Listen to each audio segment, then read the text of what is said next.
Everyone. I am Kenji Terawaki, and I have the honor to introduce today one of our keynote speakers during our Gay Symposium coming up on December 6th, Ms. Sandy Mollett. How are you, Sandy? I am fantastic, Kenji. Thank you so much for taking the time today. Sandy is the founder and CEO of Equal Footing LLC, a diversity, equity, and inclusion consulting organization. Sandy, we are so excited to have you today with us. I would love you to introduce yourself to our community. So thank you so much. Again, I appreciate the opportunity to facilitate the panel at the upcoming symposium. I'm very, very excited about that. So just a little bit of background on who I am. I spent 32 years in the corporate world. I retired this past April as Chief Operations and Control Officer for a very large corporation here in Atlanta. And part of my journey in my corporate role was leading some of our employee resource groups and actually developing those.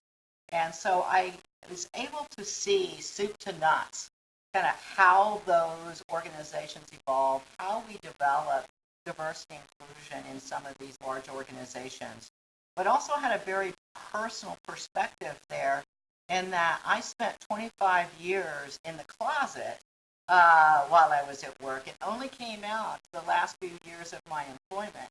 And I'll tell you, I wish I had done it sooner. And so my second act journey here as a diversity and inclusion consultant is helping organizations, helping employees who are looking at organizations to become a part of on that D&I and equity journey.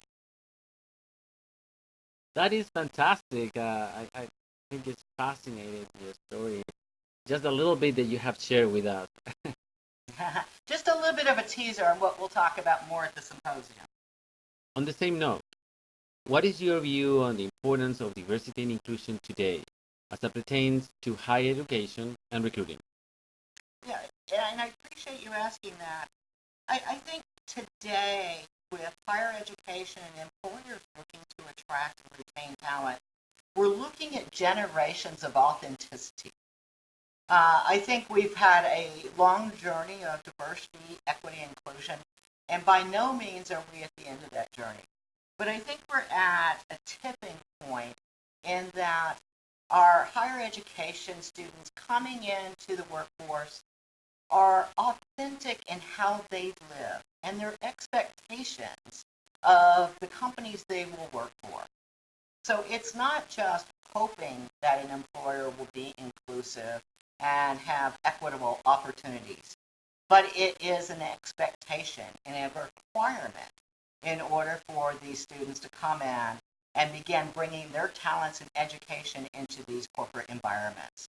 I think of DEI, diversity, equity, inclusion, as kind of progressing into this whole sense of belonging. The fabric of how we operate has to incorporate the authenticity of our employees. And it has to move beyond the numbers. It has to move into that whole culture of belonging, that you see yourself in the organization, you see others like you in the organization, but you're also respected and valued for the difference that you bring.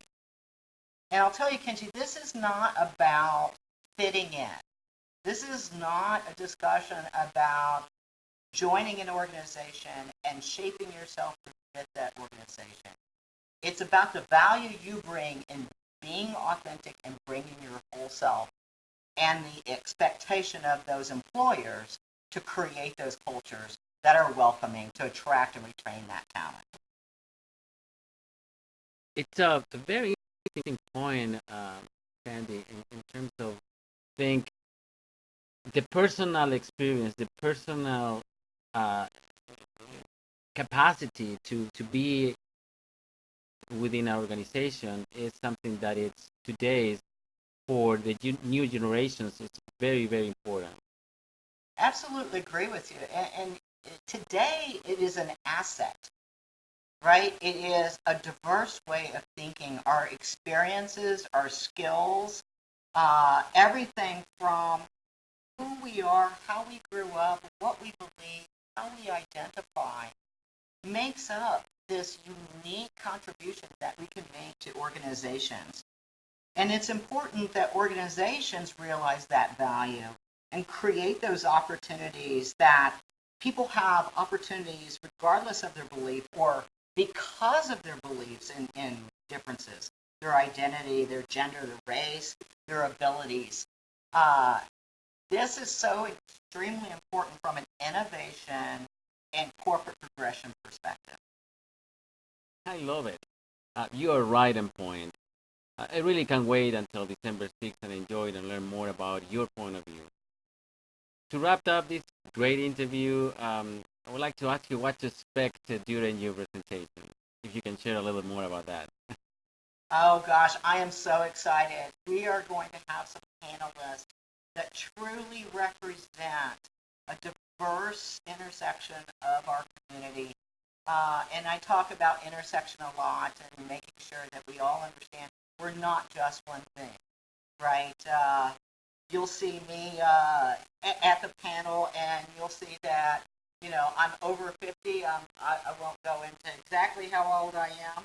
I'm a lesbian. I'm a woman.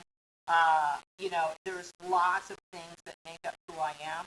And I'll tell you, when you look at the panel, you will see just a beautifully diverse intersection of our community. And you'll hear perspectives that are real and authentic. And I just encourage everybody to come out and join us for that discussion because it truly will be a discussion on authenticity. Fantastic. Thank you so much, Sandy. We hope that people will come out and join us and walk away with a lot of insight, acknowledge, and experience. Thank you, Kenji. I appreciate the opportunity, and I'll see you in December.